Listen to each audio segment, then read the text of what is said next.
Hi, this is Jesse Liberty for Telerik. Today we're going to take a look at the RAD SparkLine.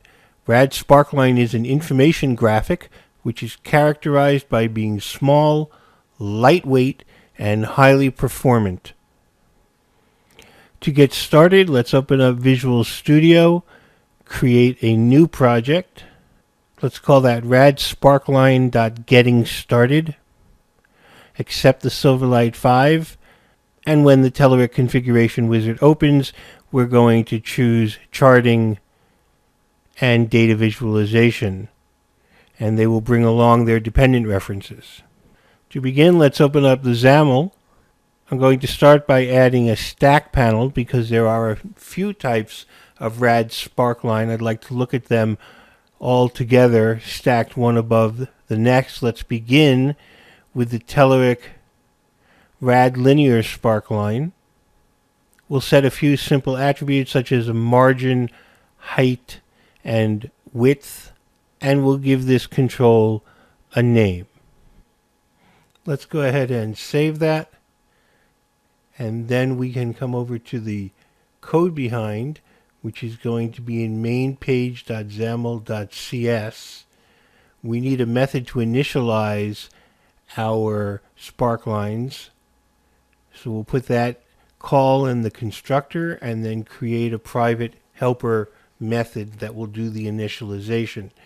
We need some data for our SparkLines, so we're going to create a random number generator, and then let's create a list of doubles that will hold our data. Now we're just going to create 20 doubles at random, so we'll put that into a for loop. And in the body of the for loop, we will add to our data collection random numbers between -100 and +100, and then we will assign that collection to be the item source for our SparkLine. Let's go ahead and run that and take a look at what we get with these values. And you can see a trend line with an implicit but not an explicit axis and zero line. It just gives a sense of the movement of our values. Let's take a look at adding another kind of SparkLine that can also be very valuable for examining values and the movement of values, and that is the RAD scatter SparkLine.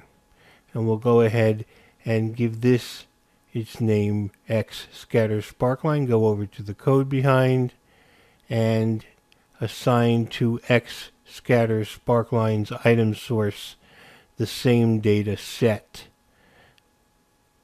Let's run that. And now you can see the same data displayed in two ways, one as a line and the other as a scatter graph. A third way of displaying data is with a RAD area SparkLine. The RAD area SparkLine, as you'll see, fills in the area inside of the data points. Let's go ahead and tell our new area SparkLine that its item source is the same set of data. Run that. And with the area SparkLine, the zero line is much more apparent. And you can see the values that are above and below filled in, although if you compare it with the linear one on top, they are showing the same data, as is the scatter. A fourth kind of SparkLine available is a RAD column SparkLine. Rather than displaying this as a line, it's going to display it as a series of columns, each representing a data point. Let's assign to our new column SparkLine the same data we have been using. And we can see that data now represented also as a set of columns, the height representing the value, a higher column representing a larger number, and you can notice also the zero line.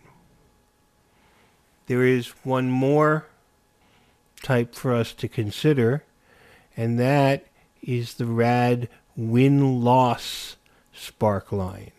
A win-loss SparkLine indicates only whether a value is positive, that's a win, or negative, that's a loss.